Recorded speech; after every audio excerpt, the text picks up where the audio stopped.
Hello guys, আসসালামু আলাইকুম and welcome to ভূত আড্ডা। শুরু হয়ে গেল ভূত আড্ডার আরও একটি নতুন এপিসোড। আর বরাবরের মতোই সাথে আছি আমি, ইমরান এইচ খান। আর আজকেও আপনাদের জন্য নিয়ে এসেছি পরপর দুইটি ভয়ঙ্কর ঘটনা। তো প্রথমেই আপনারা শুনতে পাবেন আমাদের একজন লিসেনার, আমাদের একজন বন্ধু সিফাত আলম ভাইয়ের দুষ্ট জিনের একটি দুর্দর্শ ঘটনা। আশা করি এই ঘটনাটি আপনাদের অনেক বেশি ভালো লাগবে। তো এরপর আপনারা দ্বিতীয়ত যে ঘটনাটি শুনতে পাবেন সেটি হচ্ছে আমাদের সবার প্রিয় অনুয়াপুর একটি ভয়েস ক্লিপ। হ্যাঁ, সরাসরি অনুয়াপুর মুখ থেকেই শুনবেন তার অভিজ্ঞতার একটা ঘটনা। আশা করি এই ঘটনাটিও আপনাদের খুব বেশি ভালো লাগবে। তো মূল ঘটনায় যাওয়ার আগে আপনাদেরকে জানাতে চাই, আপনারা যদি আমাদেরকে ঘটনা পাঠাতে চান সেক্ষেত্রে কিন্তু আপনাদের কাছে দুইটি বই আছে। প্রথমত আপনারা আমাদেরকে সরাসরি হোয়াটসঅ্যাপে নক দিতে পারেন, আর হোয়াটসঅ্যাপ নাম্বারটি আমাদের ডেসক্রিপশন বক্সে অথবা কমেন্ট বক্সে প্রিন্ট আপ করা আছে। এছাড়াও আপনারা চাইলেই কিন্তু আমাদেরকে ইমেলের মাধ্যমেও ঘটনা পাঠাতে পারেন, আর ইমেল অ্যাড্রেসটি হচ্ছে bhutadda.stories@gmail.com। আপনাদের জানাশোনা সেরা ঘটনাটি আমাদেরকে লিখে কিংবা ভয়েস ক্লিপ আকারে পাঠিয়ে দিন। তো এই ছিল কিছু নিয়মাবলী, আর কথা বাড়াবো না, এবার সরাসরি চলে যাব আমাদের প্রথম ঘটনায়। তাহলে চলুন শুনে আসি সিফাত আলম ভাইয়ের দুষ্ট জিনের সেই ঘটনাটি।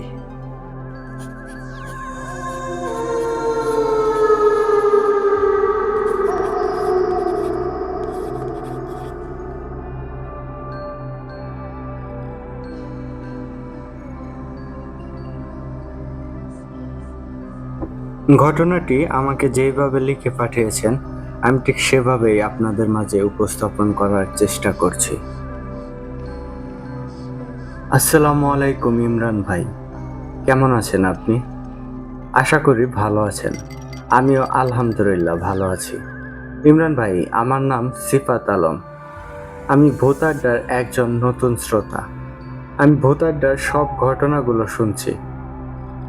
ভূত আড্ডায় অনেকে ঘটনা পাঠায়, তাই আমারও ইচ্ছে হলো আমিও একটা সত্য ভয়ের ঘটনা পাঠাবো।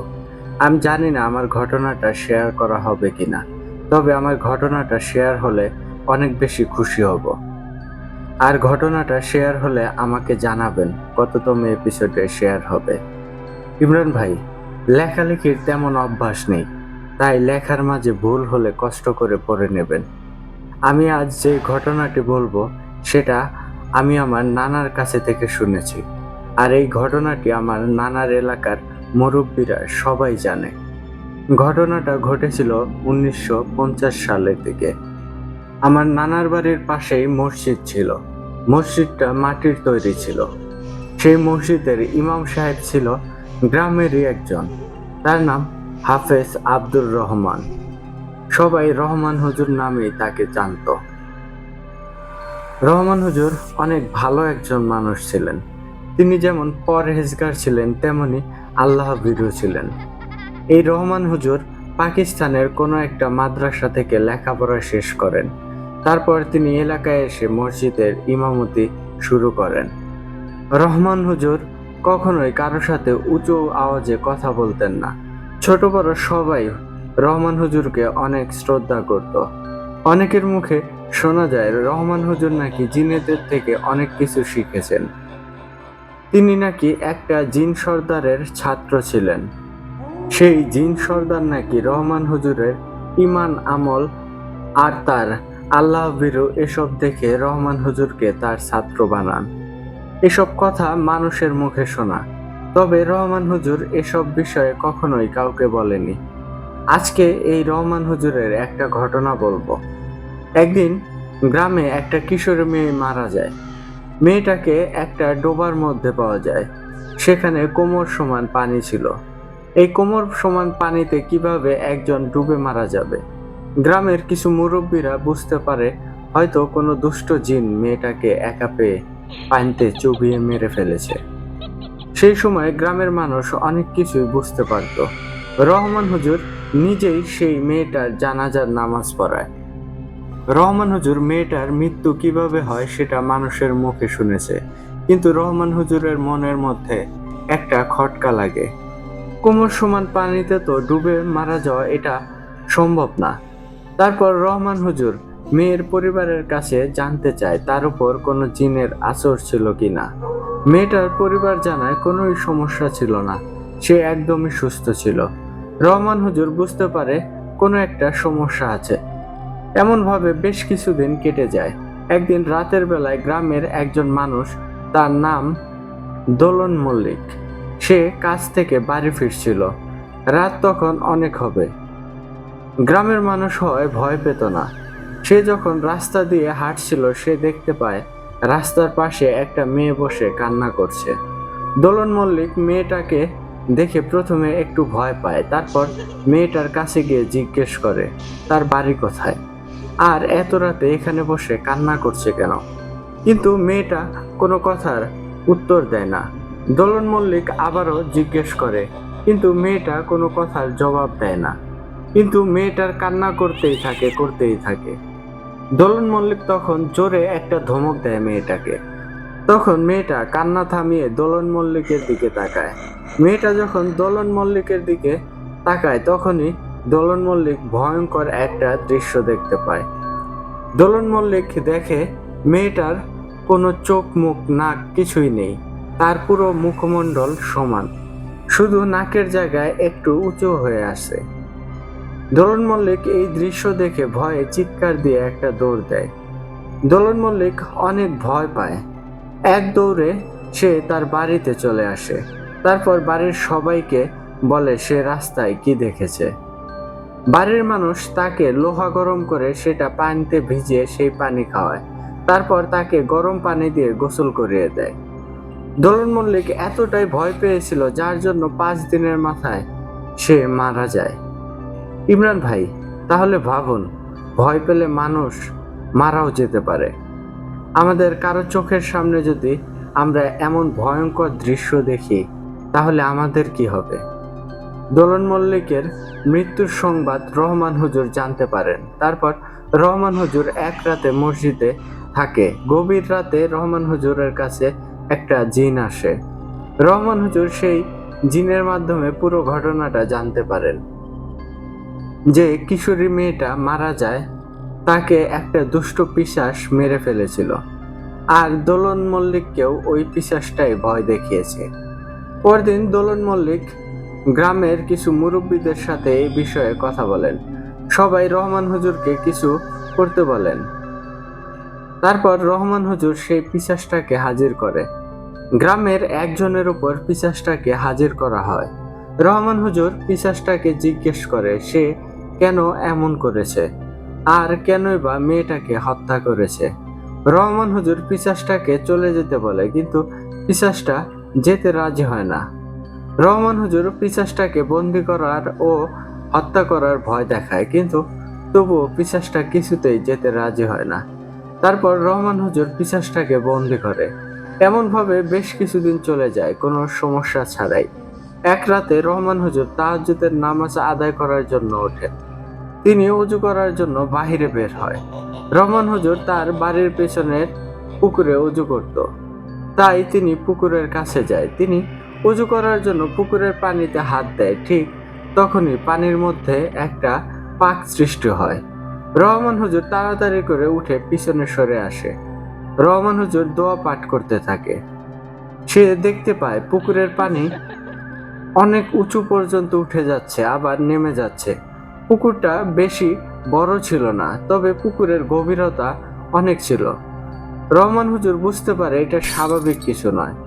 হুজুর সেখান থেকে চলে আসার জন্য পিছনে ঘুরতে যাবেই তখনই তিনি দেখে পানির নিচ থেকে কিছু একটা উঠে আসছে। এটা দেখে রহমান হুজুর দাঁড়িয়ে যায়। রহমান হুজুর দেখে পানির নিচ থেকে একটা দানবীয় শরীর নিয়ে কেউ একজন উঠে আসছে। দেখতে খুবই ভয়ঙ্কর, তার পুরো শরীরে শেওলার মতো কিছু একটা লেগে আছে, আর মাথাটা অনেক বেশি বড়। তখন রহমান হুজুর আরো খেয়াল করে চোখের জায়গায় মনে হয় 2টা ফুটবল আগুনের গোলার মতো জ্বলজ্বল করছে। রহমান হুজুর ভয় পেলেও সাহস নিয়ে দাঁড়িয়ে থাকে। রহমান হুজুর বুঝতে পারে এটা কোনো খারাপ পিশাচ হবে। রহমান হুজুর অনেক কিছু জানতেন, তাই তিনি দাঁড়িয়ে দোয়া পাঠ করেন, আর সেই ভয়ানক দানবটা বিকট একটা আওয়াজ করে। তারপর রহমান হুজুরকে বলে, হুজুর যাকে বন্দি করেছে তাকে ছেড়ে দিতে, তা না হলে সে রহমান হুজুর সহ গ্রামের মানুষদের অনেক ক্ষতি করবে। রহমান হুজুর তখন দানবটাকে জানায় সে মুক্ত করবে না, কারণ সে মানুষের ক্ষতি করেছে আর তার জন্যই দুইজন মারা গিয়েছে। সেই দানবটা তখন রহমান হুজুরকে জানায় তাকে মুক্ত করে দিলে সে আর কারো ক্ষতি করবে না। রহমান হুজুর যাকে বন্দি করেছে সেটা এই দানবের ছোট ভাই। রহমান হুজুর কিছুতেই মুক্ত করতে রাজি হয় না। তারপর সেই দানবটা রহমান হুজুরকে অনেক অনুরোধ করে। রহমান হুজুর সেই দানবটার সাথে অনেক সময় কথা বলে রহমান হুজুর বুঝতে পেরেছিল দানবটা ভালো, সে কারো ক্ষতি করে না। তার ছোট ভাই দুষ্ট হওয়ার কারণে মানুষের ক্ষতি করে। রহমান হুজুর সেই দানবটাকে জানায় কাল রাতে সে জানাবে মুক্ত করবে কিনা। রহমান হুজুর সেই দানবটাকে গভীর রাতে এই পুকুরেই আসতে বলে। তারপর সেই দানবটা আবার পানির নিচে চলে যায়। দানবটাকে দেখে রহমান হুজুরের প্রথমে ভয় লাগলেও পরে আর ভয় লাগেনি। রহমান হুজুর সেই রাতেই একটা জিনের কাছে সেই দানবটার কথা বলে। জিনটা খোঁজ খবর নিয়ে জানায় সেই দানবটা আসলেই অনেক ভালো, তার ছোট ভাইটা শুধু দুষ্ট, তাছাড়া তার পরিবারের সবাই অনেক ভালো। পরের রাতে রহমান হুজুর গভীর রাতে পুকুরের কাছে যায়। রহমান হুজুর দানবটার ভাইটিকে একটা বোতলে বন্দি করে রেখেছিল, সেই বোতলটা সাথে করে নিয়ে যায়। পুকুরের কাছে যাওয়ার কিছু সময় পরে সেই দানবটা পানির নিচে থেকে উঠে আসে। রহমান হুজুর দানবটাকে বলে সে তার ভাইকে ছেড়ে দেবে একটা শর্তে। দানবটা জানতে চায় কি সেই শর্ত। তখন রহমান হুজুর জানায় তার ভাই যেন আর কোনো মানুষের ক্ষতি না করে। দানবটা রহমান হুজুরকে কথা দেয় তার ভাই আর কখনো কারো ক্ষতি করবে না, তারা তার ভাইকে শাসন করবে। দানবটার কথায় রহমান হুজুর অনেক বেশি খুশি হয় আর তার ভাইকে মুক্ত করে দেয়। দানবটা রহমান হুজুরকে ধন্যবাদ জানায় তার ভাইকে মুক্ত করে দেওয়ার জন্য, সেই সাথে সেই পিশাচটাও রহমান হুজুরের কাছে ক্ষমা চায়। তারপর তারা দুইজন পানির নিচে চলে যায়। তারপর থেকে আর সমস্যা হয়নি। ইমরান ভাই, এটাই ছিল রহমান হুজুরের ঘটনা। রহমান হুজুরের আরো অনেক ঘটনা আমি শুনেছি, আমি তেমন ভাবে গুছিয়ে লিখতে পারিনি, তারপরও চেষ্টা করেছি। ভূত আড্ডার জন্য অনেক অনেক দোয়া রইল। সব সময় ভূত আড্ডার পাশে থাকবেন। ভালো থাকবেন ইমরান ভাই। আসসালামু আলাইকুম।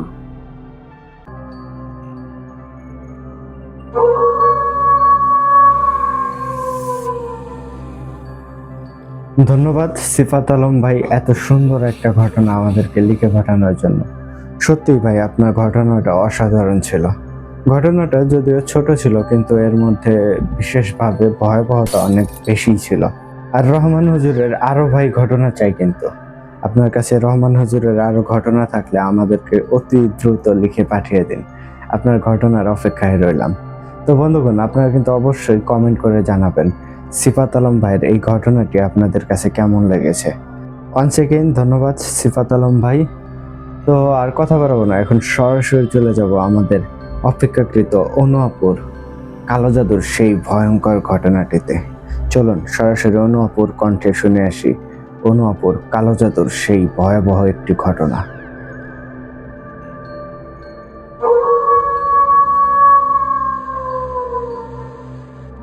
আসসালামু আলাইকুম বোতারডা, সবাইকে স্বাগতম, অভিনন্দন। কেমন আছেন সবাই?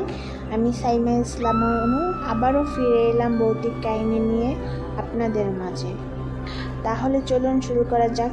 আমি এখন যে ঘটনাটি বলবো সেটা আমার ছোট কাকার সাথে ঘটনা কালো জাদুর বান। আমার কাকার নাম আলী। আমার কাকা ছিল অবিবাহিত, তার বয়স 35 বছর। তাকে আমরা অনেক বছর ধরে বিয়ে দিতে চাই, কিন্তু সে বিয়ে করতে চাইতো না।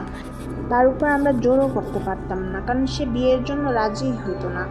বিয়ের জন্য চাপ দিলে বলতো যে আমার ভাইরা অল্প বয়সে মারা গেছে, আমি কি অন্য একটা মেয়ে আইনে কি বিধবা বানাবো নাকি? হ্যাঁ, আমারও হায়াত কম, আমিও বেশি দিন বাঁচবো না, এগুলো বইলা কাইটে পড়তো। ঠিক ঠিক আছে। তারপর তো আমার দাদি এরকম বিয়ে দিতে পারছিল না, আমার দাদি খুব চিন্তায় ছিল। তো একদিন এক কবিরাজের খোঁজ পায় আমার দাদি, ওই কবিরাজের কাছে যায়। যাওয়ার পর সেই কবিরাজের কাছে সে জানতে পারে যে আমার কাকারে বিয়ে না হওয়ার বান মারা হয়েছে। তো আমার দাদি জিজ্ঞেস করে যে এই বান কাটানো যাইব কিনা, তখন কবিরাজটা বলল যে না, যে মারছে বানটা সেই পারবে একমাত্র কাটতে, এটা আমি না, শুধু আর কেউ কাটতে পারবে না। তখন আমার দাদি জিজ্ঞেস করছিল যে ওই কবিরাজের কোনো ঠিকানা বা কোনো কিছু পাওয়া যাইব কিনা, সেরকম কিছু সে পারবি কিনা। তখন কবিরাজটা বলল যে না, এটা তো যে করাইছে, যে মহিলা বানটা মারাইছে একমাত্র সেই ঠিকানা দিতে পারবে, তাছাড়া আর কেউ না। তো এইটা বলার পর তখন আমার দাদি নিরাশ হয়ে বাড়িতে ফিরে আসে। আসার পর আপনার ফুপুদের সবাই আমরা যারা আছি ভাই বোনেরা সবাইদের ডাকার পর এই ঘটনা খুলে বলে। তখন আমরা সবাই অবাক হই যে এরকম একটা মানুষ কীরকমভাবে এরকম করতে পারে, একটা মানুষের ক্ষতি। তখন দাদি বলে যে কবিরাজটা আমার দেখাইছে মহিলাটা কীরকম দেখতে, বা মহিলার বিয়ে আছে, আমাদের আত্মীয়র ভিতরে এই কাজটা করছে, কিন্তু নাম বলতে পারে নাই, সে নাম বলতে পারবে না এটা বলে দিছে। তো তখন যখন আমার দাদি মানে ওই মহিলার ইয়াটা দিছে, আমাদের সবাইরে বুঝাইছে যে কিভাবে ওই মহিলাটা কীরকম দেখতে কি, তখন আমরা সবাই বুঝতে পারি যে কে হইতে পারে। কারণ বেসিক্যালি আমার কাকা ওই কাকিদের বাসায় বেশি থাকতো। আমাদের মনে করেন শুধু ঘুমানোর জন্য বাড়িতে আসতো, খাওয়া 3 বেলা খাওয়া, সকালের নাস্তা, দুপুরের খাবার, রাতের খাবার ওই বাড়িতেই, তার সময়ই কাটতো ওই বাড়িতে। আমরা কেউ তারা ডাইকেও আনতে পারতাম না। কোনো অনুষ্ঠান হইলেও বাড়িতে খাওয়া দাওয়ার জন্য তারা আগে ইনভাইট করা লাগতো, তার হাতে পায়ে ধরা লাগতো যে আজকে তুমি ঘরে খাইবা, হ্যাঁ ই করবা। কিন্তু তার মানে ওইখান থেকে আমরা ফিরাইতেই পারতাম না। মানুষ এত কথা বলতো, এত কিছু বলতো, কি মানে কারো কথায় সে কান দিত না, সে ফিরতো না ওইখান থেকে। তো সেইভাবে আমরা দইরা নেই, বা যেভাবে কবিরাজটা আমাদের দিছে, হ্যাঁ ওইতেই আমরা বুঝতে পারি যে সেই হবে একমাত্র, সে ছাড়া আর কেউ হইবে না। এদিকে আমরা বিয়ের এই কাজটা বন্ধ করে দেই, কারণ তাকে তো আর জোর করে বিয়ে করান যাবে না। তবে কবিরাজে বলছিল যদি আমার কাকারে তার কাছে নিয়ে যাওয়া যায় তাহলে কবিরাজে চেষ্টা করে দেখবে, হ্যাঁ যে তার উপর থেকে এই কাজ মানে কালো জাদু যে বানটা ছিল সেটা কাটানো যায় কিনা।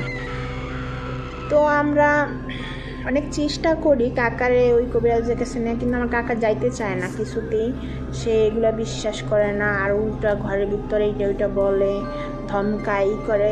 তারপর আমরা এর হাল ছাইড়া দিই।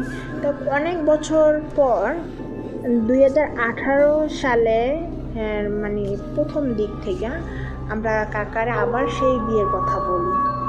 তো হঠাৎ করে যখন আমি আর আমার বড় বোন বিয়ের কথা তারে বলি, সে রাজি হইয়া যায়।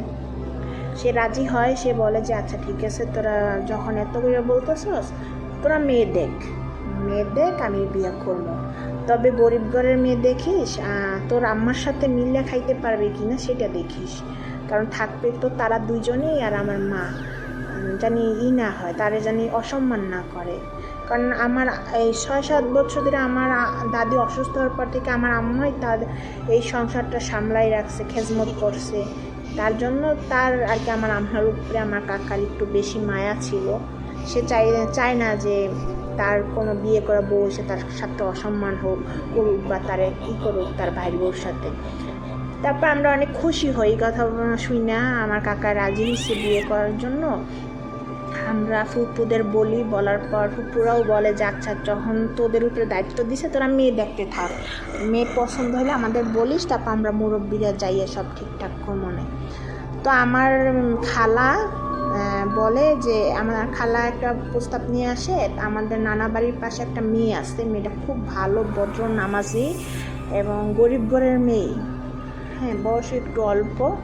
তা আমরা ওই মেয়ে দেখতে যাই। মেয়ে দেখার পর আমার তো একদম পছন্দ হয়েছে মেয়ের আশেপাশে জানছি, সব দিক দিয়ে পারফেক্ট ছিল মেয়েটা, আমাদের বংশের সাথে খুব মেসিং হবে আর কি, বেসিক্যালি আমাদের সাথে আমরা যে ভাই বোনেরা চাস্তো ভাই বোনেরা সবার সাথে মিলবে।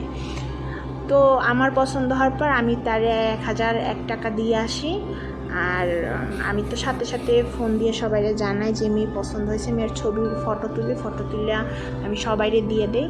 তো সবাই দেখে আমারে বলছে যে হ্যাঁ মেয়ে পছন্দ হয়েছে, মেয়ে ঠিক আছে, তাহলে তুই যা দেওয়ার দিয়ে আসিস। পরে আমি বলছি যে আমি তো পছন্দ করে সাথে সাথে টাকা দিয়ে দিছি, কিন্তু তোমরা রাজি না হইলেও আমি এই মেয়েই নিতাম আমার কাকার জন্য। তো সবাই বলছে আচ্ছা ঠিক আছে, তুই যখন এত করে বলোস তাহলে দেখি আয় বাড়িতে আস, তারপরে কথাবার্তা বলি। পরে এদিকে আমরা মানে আমার খালা আমি আমার বোন আর কি ওইখানে কথা বলে আসি। বলে আসার পর আমরা তাদের তারিখ দিয়ে আসি যে আপনারা কবে আমাদের বাড়িতে যাইবেন, বাড়িঘর ছেলে দেখতে যাইবেন। পরে বলে যে সামনে শুক্রবার আমরা ছেলে দেখতে যাব। তো আমরা বাড়িতে আসি, বাড়িতে আসার পর এই কথা বলি বাসায় বৈশা। বলার পর আমার ওই কাকির কানে কিভাবে জানি এই কথা যায় যে আমরা মেয়ে দেখছি, মেয়ে পছন্দ হয়েছে, মেয়ের বাড়ি থেকে লোক আসবে দেখতে। তো যখন আমার মনে হয় এই কথা শোনার পর আমার কাকার সাথে একটু তার সাথে মনে হয় কোনো কিছু নিয়ে ঝগড়া হয়েছে। তা আমার কাকা 2 দিন আর ওই বাড়িতে যায় না, ঘরেই খায়, আর মুখ টুক দেখতাম কালো, ঠিক আছে। পরে শুক্রবার আসছে, আমার ফুপারা আসছে, আমরা অনেক কিছু আয়োজন করি। তারা আসছে পর আমাদের বাড়িঘর ছেলে দেখে তাদের খুব পছন্দ হয়। পছন্দ হওয়ার পর তারা বলে যে আচ্ছা আমি ওই মেয়ের বাবা বলে আমার ফুপার সাথে যে ঠিক আছে আমি বাড়িতে যাই, যে দিন তারিখ দেখি, ভালো একটা দিন দেখে আপনাদের জানাবো।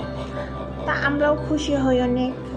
হওয়ার পরে বলছে রাত্রে জানাবে। তো ওরা চলে যাওয়ার পর রাত্রে তারা আমাদের ফোন দেয়, ওই মেয়ের বাবা আর কি ফোন দেয়। ফোন দেওয়ার পর আমার ফুপাকে বলে যে আমার বড় ফুপা ছিল, আমার দাদা মারা গেছে, আমার চাচারা কেউ ছিল না, তার জন্য ওই ফুপাই ছিল আমার চাচার মেন গার্জিয়ান হিসাবে আর কি, আমরা তো ছিলামই। পরে ফুপার কাছে ফোন দিয়া বলে যে বিয়ে হবে না, এইটুকুই বলে। পরে কিন্তু আমার ফুপাই জানতে চায় যে কেন বিয়ে হবে না, কি বিষান্তর। তখন তারা কিছু বলে না। পরে আমার কাছে ফোন দেয় ফুপাই, ফোন দিয়ে বলে যে এরকম। তো মেয়ের বাবাই ফোন দিয়ে বলে বিয়ে হবে না, তারা এখানে বিয়ে দিবে না। আমি জিজ্ঞেস করলাম আপনি কারণ জানলেন না কেন, হঠাৎ করে সব কিছু বললো, ভালো লাগছে, ছেলে ভালো সব দিক দিয়া, তাহলে হঠাৎ কি হইলো যে তারা নিষেধ করলো? না এরকম কিছু বলে না। পরে আমি ফোনটা কাটার পর আমি সবাই বলি যে এরকম বলছে মেয়ের বাড়ি থেকে। তা আমার ফুপুরা সবাই একটু আপসেট ছিল এই ব্যাপারটা নিয়ে, যে কি এমন হইলো জানতে পারলাম না, কেন হঠাৎ করে। আমার কাকাও জানতে পারে জিনিসটা। তো আমার কাকা কয় তা যেহেতু বিয়েটা হবে না তাহলে একটা কাজ করি, আমি ঢাকা চলে যাই, কারণ আমার কাকা ঢাকাতে চাকরি করত। তো কাকা সকালবেলা উঠে ঢাকা চলে যায়।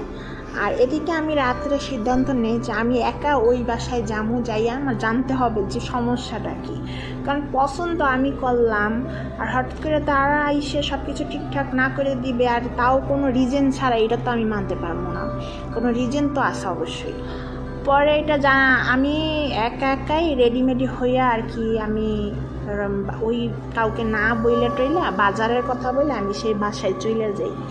তো তারা তো দেখে পুরো অবাক যে আমি হঠাৎ ওইখানে গেলাম কি। পরে আমি ওই আর কি আমার ওই মেয়ের আর কি বাবার সাথে আমি কথা বলি, জিজ্ঞেস করি যে কি সমস্যা নানা, আপনি কেন না করলেন হঠাৎ করে, কি সমস্যা আমার কাছে বলেন, কি এমন হয়েছে যে আপনি হঠাৎ না করছেন, কোন রিজন তো আছে। তখন ওই নানা আমারে বলে যে এরকম আমরা তো তোমাদের বাড়ি থেকে যখন বের হই মধ্য রাস্তা আসার পর একটা মহিলার সাথে আমাদের দেখা হয়। তো মহিলাটা জিজ্ঞেস করছিল যে আমরা কোন বাড়িতে গেছি, কি বিষয়। তো আমি বলছি যে অমুকের বাড়ি, অমুকের ছেলে দেখতে গেছি। পরে বলতেছে যে আপনারা যারা দেখতে আসছেন বা যার সাথে আপনার মেয়ের বিয়ে ঠিক করছেন তার সম্পর্কে আপনারা জানেন কিছু? পরে উনি নানাই নাকি বলছে যে হ্যাঁ জানি তো, আমরা আমাদের পাশের গ্রামের এক মেয়ে বিয়ে দিলাম না তার বাড়ির সাথে, তারা তো খুব ভালো মানুষ বা তাদের সব দিক দিয়ে ঠিক আছে, তাহলে খারাপ কি এখানে।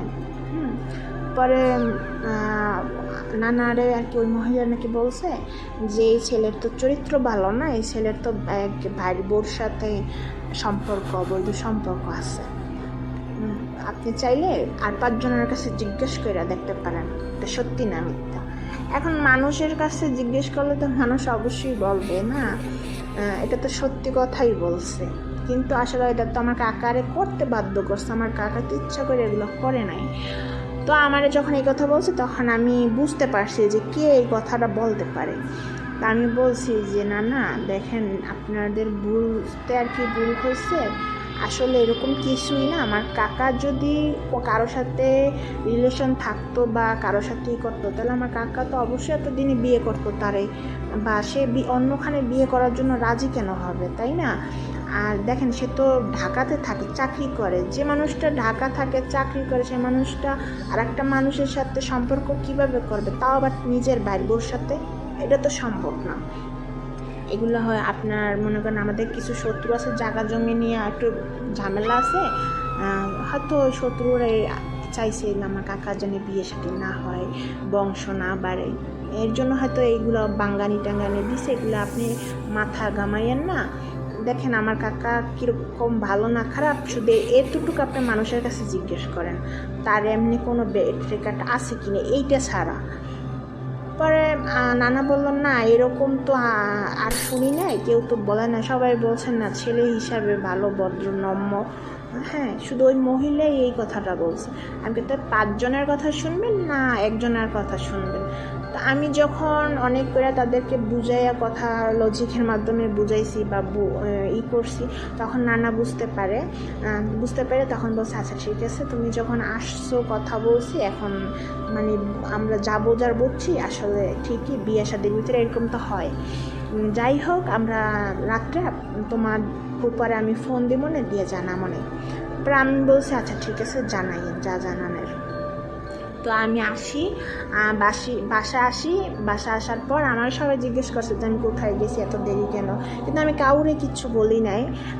না বলার পর তখন রাত পর্যন্ত আমি ওয়েট করি আসলে কি হইবে, কি বলবে। রাত পর্যন্ত যখন ওয়েট করি আমি, তখন আমার ফুপার কাছে উনি ফোন দেয়, ওই নানাই ফোন দেওয়ার পর বিয়ের সব আয়োজন রেডি করে, মানে বলে যে আপনারা বিয়ের আয়োজন রেডি করেন, আমি মেয়ে আপনাদের ছেলের সাথে বিয়ে দিব। তখন আর কি আমার ফুপা সবাই খুশি হয়।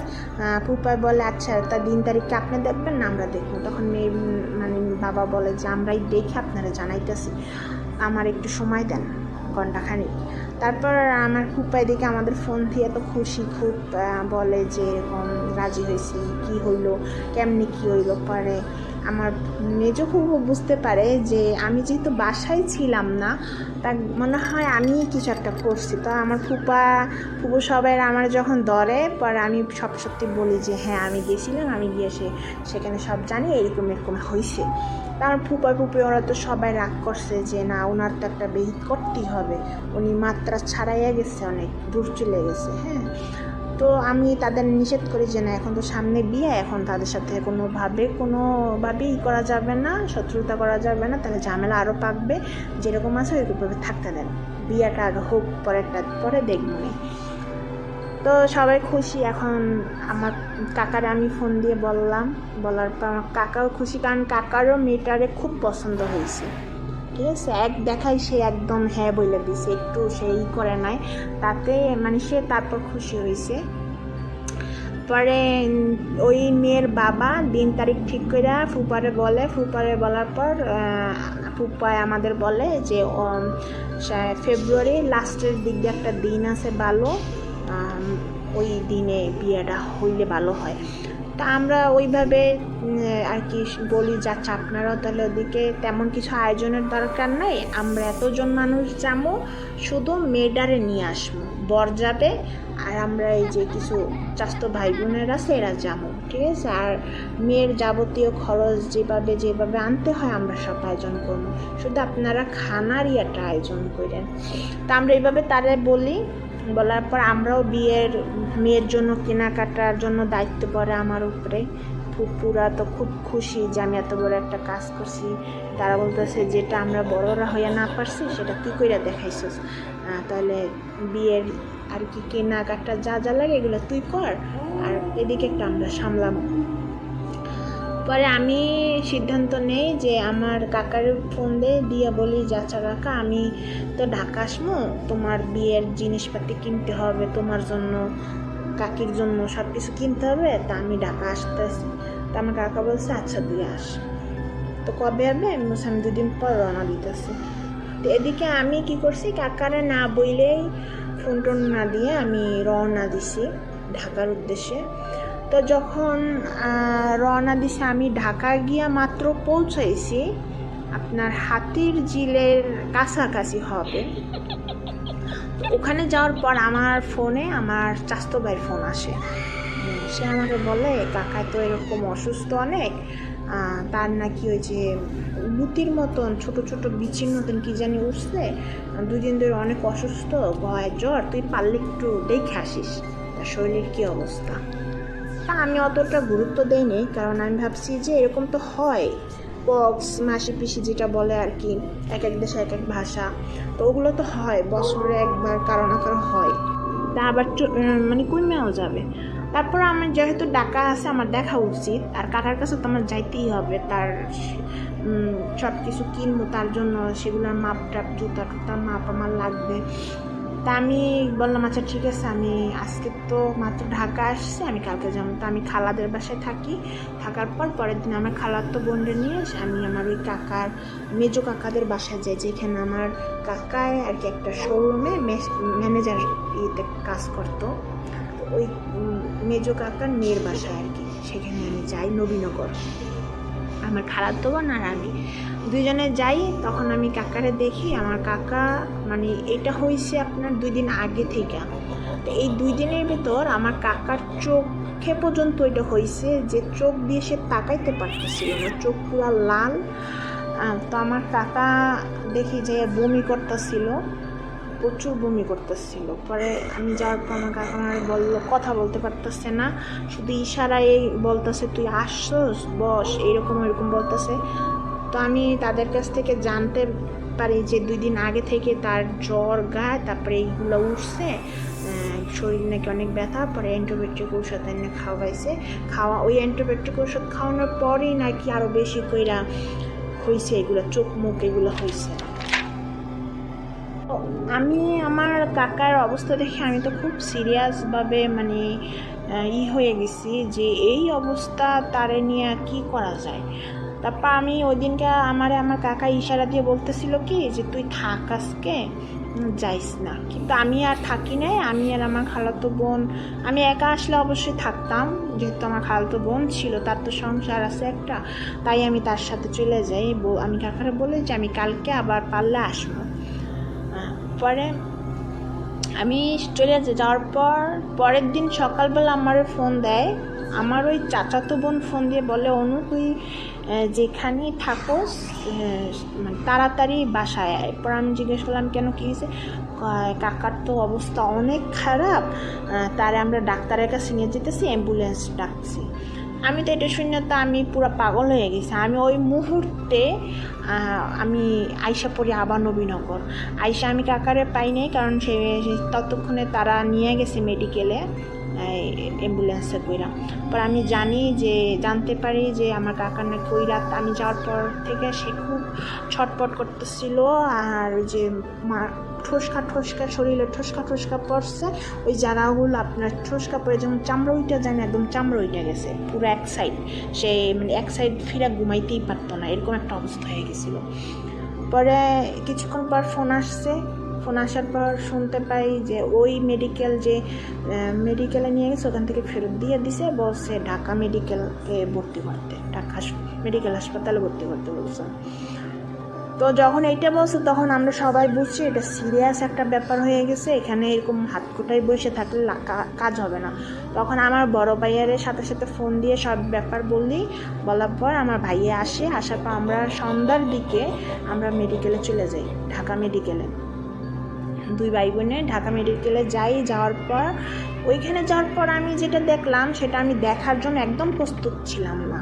আমি আমি একদিন আগে দেখছি সে তার শরীর পুরো হোয়াইট কালার, হ্যাঁ, তার স্বাভাবিক যেরকম শরীরের কালার ওইরকম, কিন্তু আমি যাওয়ার পর দেখতেছি তার সমস্ত শরীর আগুনে পুড়লে মানুষ যেরকম কালো হয়ে যায় সেই রকম কালো হয়ে গেছে, হ্যাঁ।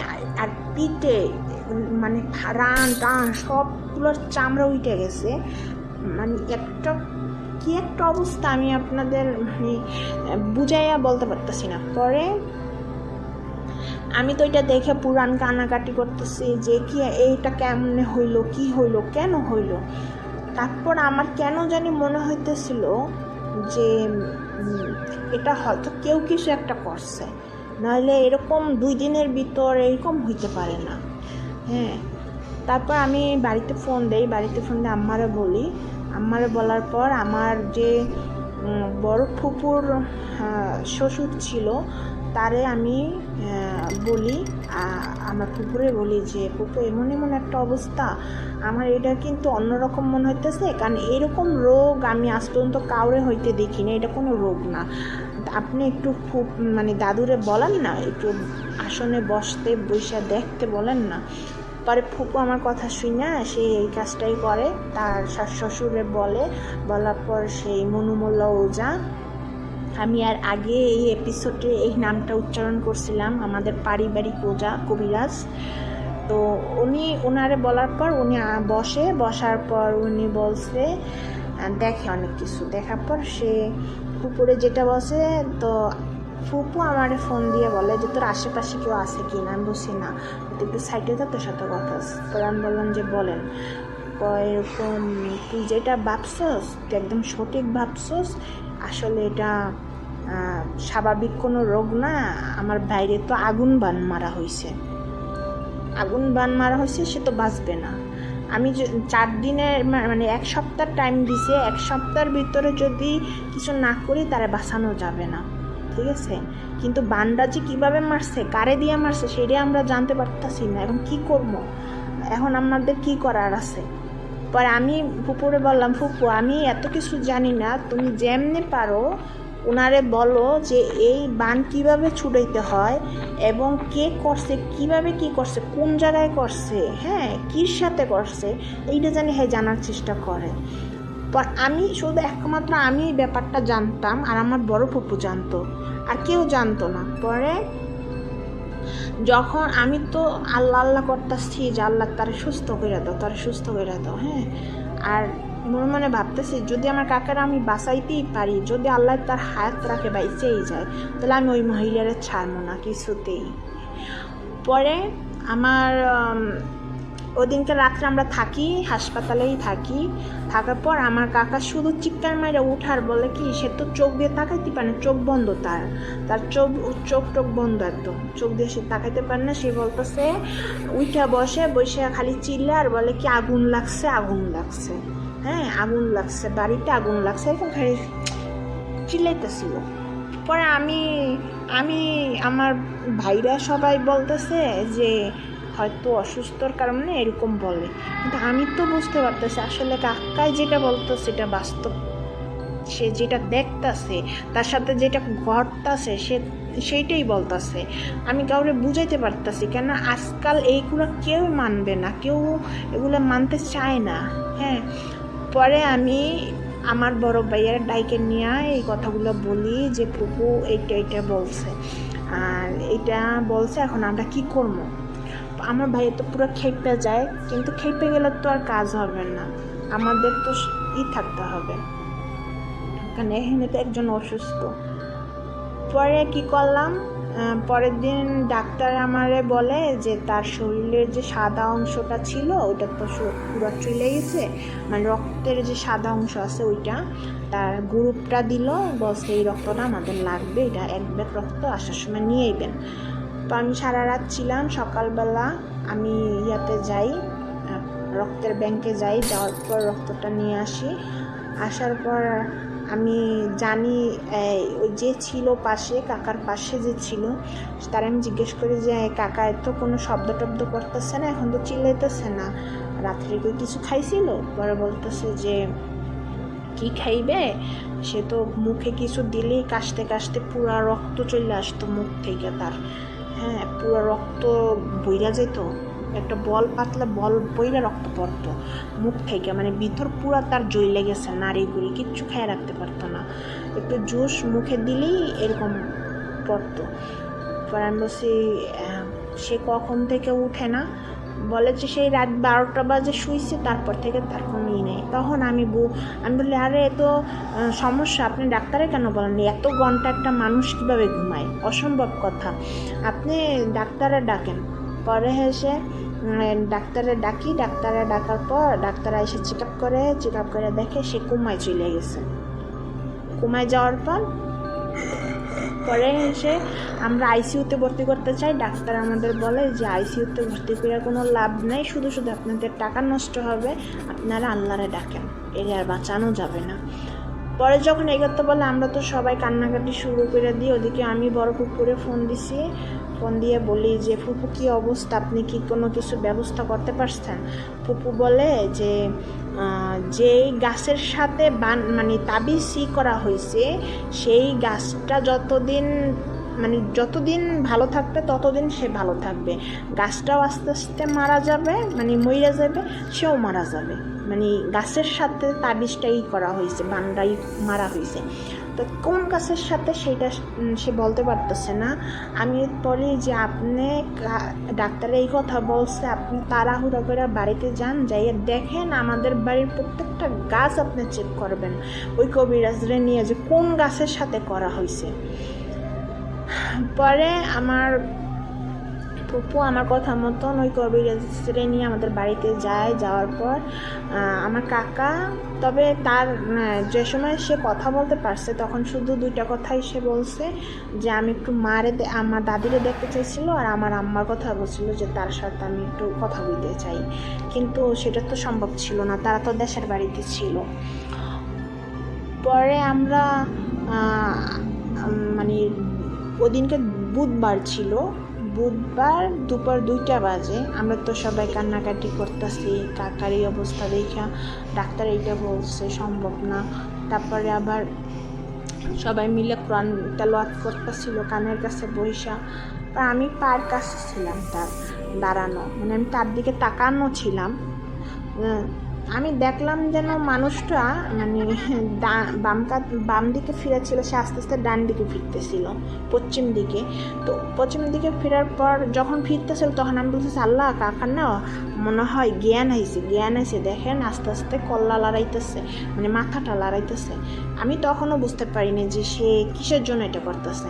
যখন সে মাথা পশ্চিম দিকে ফিরছে তখন একটা জোরে টান দিছে, যখন 2টা টান দিছে তখন আমার মাথায় আসছে যে মানুষ মরার আগে 3বার টান দেয়, মানে যখন জান কবজ করে তখন তো ওইভাবেই নাকি হয়। হ্যাঁ, তখন আমি আমার কাকার পাও 2টা দইরা বসছি, মানে আমার ওই জ্ঞানটা ছিল না যে আজরাইলে জান কবজ করবে, তখন আমি পাও দইরালেই বাকি, জানটা তো আর নিয়ে রাখতে পারবো না।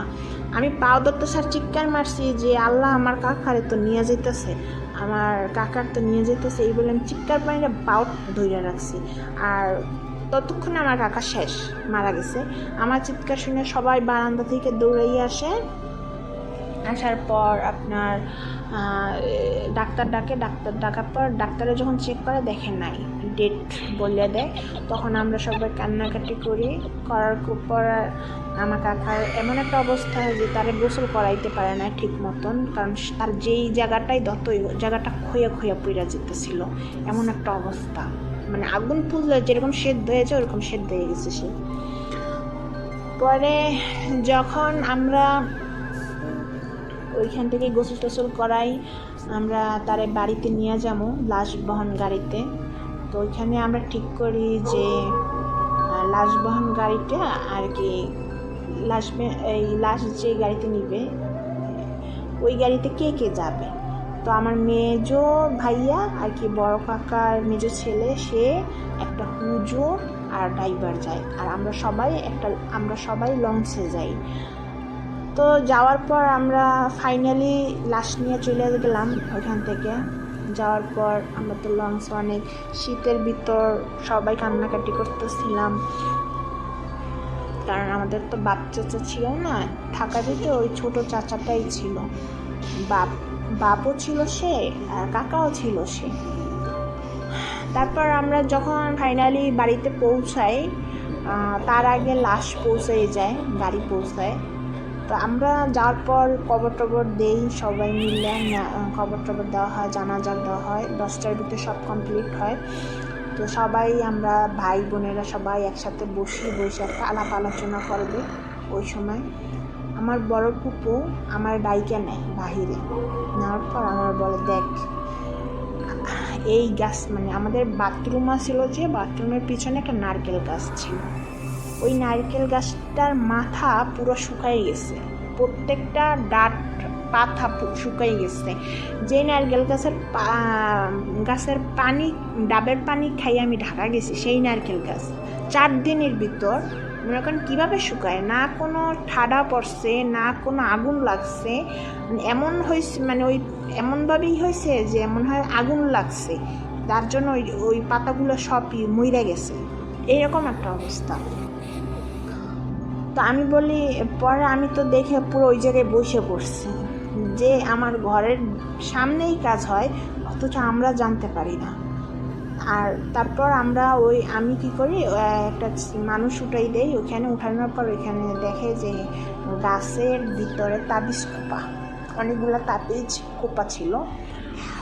পরে আমরা ওই তাবিজ নামানোর পর সবাইকে ডাকানোর পর আমরা দেখানোর পর সবাই এই জিনিসটা বিশ্বাস করে যে আমার কাকারে বান মারা হয়েছিল, আগুন বান, আর খুব তাড়াতাড়ি মারা হয়েছে, যাতে সে এই গাছও শুকাবে, সেও মারা যাবে। আর তখন তো ওই কবিরাজ এখানে উপস্থিতই ছিল। পরে ওই মহিলারে আমরা সবাই ডাকার পর অনেক কিছু বলি, কিন্তু বললে আর কি লাভ, যা হবার তো হয়ে গেছে না। এখন তার কোনো প্রমাণও তো ছিল না যে সে কাজটা করছে, কেউ মানতো না। কিন্তু আমরা যা বলার আমরা বলছি, এর থেকে আর কিছু করার ছিল না আমাদের। তারপর আমরা সবাই মিলে রাত্রে বসি এক জায়গায়, বসার পর যে মূল ঘটনাটা হয় আর কি, সেই ঘটনাটা আমার মেজো ভাইয়ের সাথে ঘটে আর কি, লাশ গাড়ির সাথে। আমার ভাইয়া যখন লাশের গাড়ি নিয়ে যায়, তখন মাদারীপুরের যাইতে যে রাস্তাগুলো পড়ে একদম, তখন তো রাত্রে তো একটু নির্জন রাস্তা থাকবেই। তো মাদারীপুরের রাস্তা দিয়ে যখন যায়, তখন আমার মেজো ভাইয়া বলতেছিল যে আমার কাছে মনে হইতেছিল কি কাকায় পিছনে উঠা একদম স্বাভাবিকভাবে উঠে বসা তাকাই আছে আমার দিকে, আমার কাছে এরকম মনে হইতেছিল। তো যখন আমি পিছের দিকে তাকাইতাম, তখন আর কিছু দেখতাম না, যে লাশটা সেরকমই শোয়া আছে। তো আমি কিছুক্ষণ এরকম ফিল করার পর আমি ড্রাইভারে বলি যে, ড্রাইভার ভাই, আপনি কিছু কি বুঝতে পারতেছেন বা কিছু ফিল করতে পারতেছেন নাকি? পরে ড্রাইভার ভাই বলে কি যে, ভাই আমি তো মনে হইতেছে আমার গাটা বার হয়ে যেতেছে, আমার গাড়িটা খুব ওজন লাগতেছে, কিন্তু কি আর করার, আমার সাহস রেখে চালাইতে হইব। তখন ওই হুজুরটা বলে যে, দেখেন এরকম নির্জন রাস্তায় এত রাত্রে এরকম লাশ টাশ নিয়ে গেলে এরকম হয়, আপনি একটু টেনশন করেন না, আমি দোয়া দুরুদ পড়তাছি। তো আমার ভাইয়া একটু নাকি ঘুমের মতন পড়ছে। পড়ার পর সে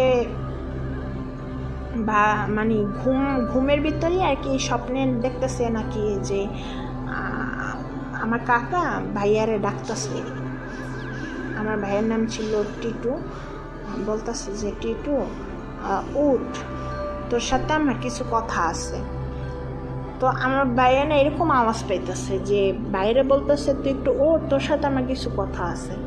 কিন্তু ভাইয়ার ঘুমের ভিতর খালি হিম করতেছিল আর ঘুমাইতেছিল। পরে হুজুরটা তারা ধাক্কা মারার পর ভাইয়া লাফ দিয়ে ওঠার পর নাকি ভাইয়া বলতেছে যে, আমি কি তাহলে স্বপ্নে দেখলাম? ভাইয়া মনে করছে স্বপ্ন মনে কইরা এক বসে আছে, সে আর কোনো ডাইনে বামে কোনো দিকে তাকাচ্ছিল না। হুজুরটা যখন একটু ঘুমাইয়া গেছে তখন ভাইয়া আবার শুনতে পায় যে তখন সে সজাগ, সে ঘুম না, সে শুনতে পায় আমার কাকাই ডাকতেছে তার ডাকে আর বলে যে টিটু, তোর সাথে আমার কিছু কথা আছে, তুই একটু শুনবি। মানে স্বাভাবিক মানুষ যেরকম মানুষের সাথে কথা বলে সেম। পর আমার কাকা মানে আমার ভাইয়ের শরীর থেকে মানে ওই কথাটা একদম স্পষ্টভাবে শুনছে আমার ভাইটাই। তখন আমার ভাইয়ের শরীর থেকে নাকি পুরো ঘাম, শীতের ভিতরেও তার শরীর থেকে পুরো ঘাম ঝরতেছে, তার মাথা বেয়ে পুরো ঘাম পড়তেছে ভয়তে। পরে আমার ভাই কোনো শব্দ করে না, সাড়া দিচ্ছিল না। তো যখন সাড়া দিচ্ছিল না হঠাৎ করে নাকি গাড়িটা স্লো হয়ে গেছে, মানে একদম স্লো চলতেছে। তো ড্রাইভারটা নাকি বাইরে বলতেছে যে ভাই কিছু তো একটা গন্ডগোল আছে, আমার গাড়ি তো স্লো হয়ে গেছে, কি করবো। পরে টিটু বলছে দেখেন তো আপনি, আচ্ছা আমি দেখতেছি ইয়াতে যে সামনে কোনো বাজার টাজার আছে কিনা, তাহলে ওইখানে একটু গাড়িটা থামাইবেন, আপনি একটু রেস্ট নিবো আমরা, তারপর নাহলে যাবো। তখন ড্রাইভার বলছে আচ্ছা ঠিক আছে আপনি দেখেন। তখন আমার ভাইয়া আর কি ইয়াতে দেখছে, অ্যাপে দেখছে যে সামনে একটা বাজার আছে। তো ভাই বলতেছে ভাই একটু দেখেন যে দূরত্বভাবে চালাইতে পারেন কিনা, আপনি বিসমিল্লাহ করে শুরু করেন আল্লাহর নাম নিয়ে। পরে ড্রাইভারটা কি করলো, আল্লাহর নাম নিয়ে জোর একটা চিৎকার মাইরে মানে টান দিল গাড়িটা, এক টানে একদম পুরো বাজারের সামনে। তো ওখানে কোনো দোকানপাট খোলা ছিল না, শুধু একটা চার দোকান ছোট্ট মানে একটা পাট খোলা ছিল। তো ভাইয়েরা সবাই বসছে, বসার পর ওইখানে বসে একটু চাটা খাইলো। কিন্তু ভাইয়ের নজর শুধু লাশের দিকে যাচ্ছিল। তো যখন লাশের দিকে যাচ্ছিল তখন আপনার ভাইয়ে ভাবতেছিল যে কাকায় আমারে কি বলতে চায়, আর এরকম কেন হইল, কি বলতে চায় সে, আমার স্বপ্নও বলতেছে, আমি জায়গা থাকা আমার ডাকতেছে, কি হয়েছে এমন। পরে আমার ভাইয়ে বলতেছে কি আপনারা বসে চা খান, আমি একটু ওইখানে মানে এই বাথরুমটা সাইডে আসি। তো ভাইয়ে একটু সাইডে যায়, গাড়ির মানে জঙ্গলের একটু পাশে জঙ্গল ছিল, ওইখানে যায়। যাওয়ার পরে মানে হঠাৎ করে সে দেখতে পায় যে আমার কাকার মতন কে একজন দাঁড়াই আছে, দাঁড়াই তারা ডাকতেছে হাত দিয়া, একদম স্বাভাবিক মানুষ। আমার কাকা যেরকম স্বাভাবিক ছিল, কালো একটা পাঞ্জাবি পরা, হ্যাঁ একদম ওই রকম ভয়ে বাইচে থাকা যেরকম ফেস ছিল ওরকমেরই। পরে যখন ভাইয়া ওইটা দেখছে, ভাইয়া তো পুরো চিৎকার মারবে না কি করবে সে বুঝতে পারতেছিল না। হ্যাঁ, তখন ভাইয়া ওই জায়গায় দাঁড়ানো ছিল। তো দাঁড়ানো ছিল পর ও মানে আমার কাকায় ওরে বারবার ডাকতেছিল মানে তার কাছে যাওয়ার জন্য, কিন্তু আমার ভাইয়ে কোনো কথা বলতেছিল মানে তার জবান বন্ধ হয়ে গেছিল পুরো ভয়তে। পরে আমার ভাই করতেছে কি যে কে আপনি, হ্যাঁ। পরে ওই আমার কাকায় নাকি তারে ইশারা দিয়ে দেখাইতেছিল কিছু একটা, মানে কিছু একটা দেখাইতে চাইছিল তারে, কিন্তু ভাইয়ে তখন ভালোভাবে বুঝে নাই। ভাইয়া কি করলো, ঠাস করে টর্চ লাইটটা জ্বালাই ফেলাইলো মোবাইলে যখন টর্চ লাইটটা জ্বালায় তখন আর কিছু দেখতে পায় নাই, তখন মানে ওইটা উধাও। পর ভাইয়া মানে বুকে সাহস নিয়ে দৌড় দেয় না, আস্তে আস্তে সে গাড়ির দিকে আসার পর গাড়িতে উঠলো সবাই, উঠে আবার গাড়ি চালানো শুরু করলো। ভাইয়া আর কি ভাবতেছিল যে কাকা আমারে কি দেখাইতে চাইছে এমন, যে কি দেখাইতে চাইছে আমারে। পরে আমার ভাইয়া হুজুরের সব ঘটনা খুলে বলে ওই গাড়ির ভিতরে। তখন ওই হুজুরটা বলে কি যে দেখেন কোনো লাশ জানাজা না দেওয়া পর্যন্ত তার সাথে যে কারেন্ট জিন থাকে, যদি ওই লাশের কোনো কিছু বলার থাকে যেটা সে বইলে যাইতে পারে নাই, বা কোনো আক্ষেপ আছে বা সে কিছু বলতে চায়, কিছু জানাইতে চায় যেগুলো সে চাইছিল বাইচে থাকা অবস্থায় সেটা পারে নাই, তখন ওই কারেন্ট জিনটাই ওই লাশের হয়ে আর কি করতে চায়, হ্যাঁ সাহায্য করতে চায়। তো আপনি ভয় পাইয়েন না, যদি সে আপনার কিছু বলতে চায়, দেখেন আপনার ভয় তো আর দেখাচ্ছে না বা আমাদের সাথে ভয়ঙ্কর কিছু করতেছে না, হয়তো কিছু বলতে চাই সে। তখন আমার ভাইয়া একটু মনে সাহস পায়, সাহস পাওয়ার পর সে আবারও চিন্তা করে যে ঠিক আছে, এবার যদি কাকাই আমার ডাকে আমি তার ডাকে সাড়া দিব। তখন ভাইয়া নাকি একটু আস্তে আস্তে 3টা বাজে, তখন 3টার দিকে ভাইয়া একটু ঘুমের মতন পড়ে। তো ঘুমের মতন পড়ার পর ভাইয়ার স্বপ্নে কাকা আসে। আসার পর ও কাকায় তারে বলে যে তুই ভয় পাইস না, আমি তোদের কোনো ক্ষতি করবো না। আমার একটা কথা ছিল, যে কথাটা তুই সবাইরে বলিস। আমার যে মৃত্যুটা এটা কোনো অসুখে হয় নাই, আমারে মারা হয়েছে। তবে যে মারছে তারে তোরা ছাইড়া দিস না, ঠিক আছে?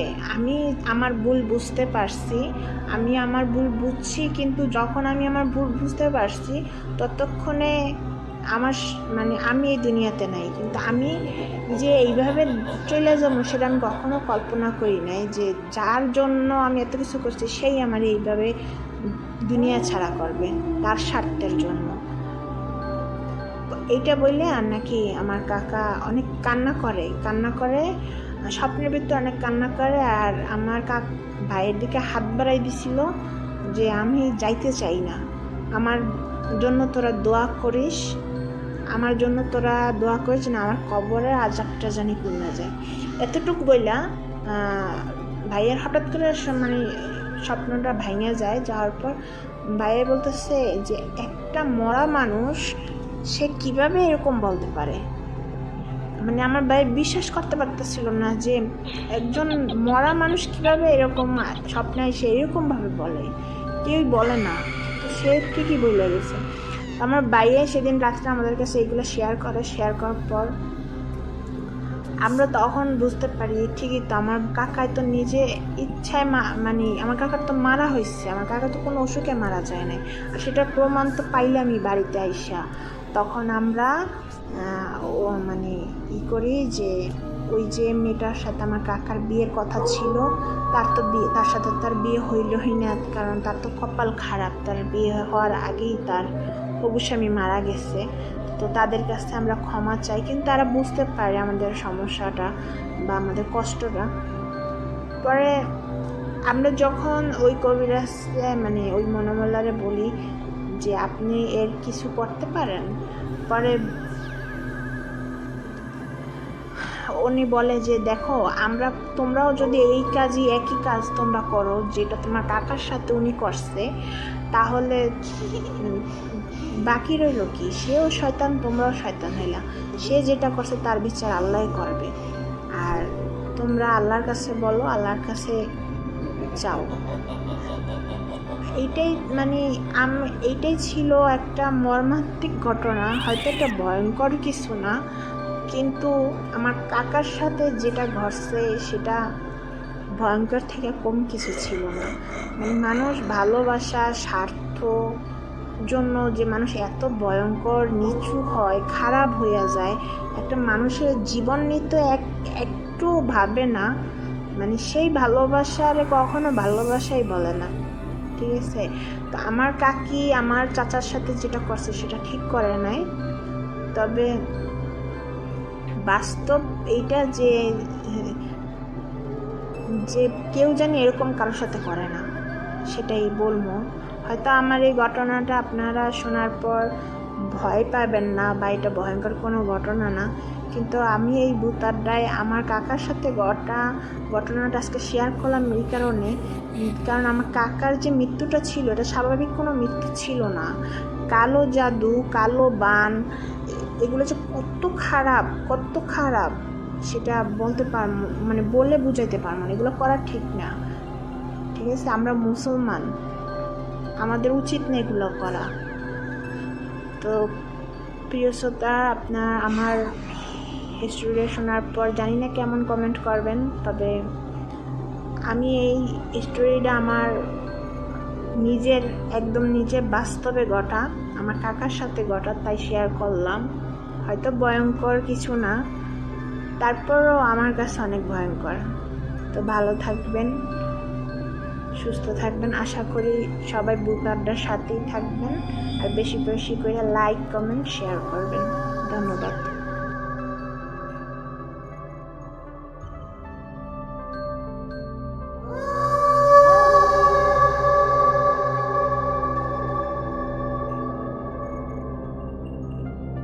ধন্যবাদ অনুপু, এমন ভয়ঙ্কর সুন্দর একটা ঘটনা আমাদের সাথে শেয়ার করার জন্য। ঘটনাটার মধ্যে যেমন ভয়াবহতা ছিল, ঠিক তেমনই মর্মান্তিক কিছু দিক ছিল। প্রথমেই আপনার চাচার জন্য আমাদের বহুতাড্ডা টিমের পক্ষ থেকে সমবেদনা জানাই।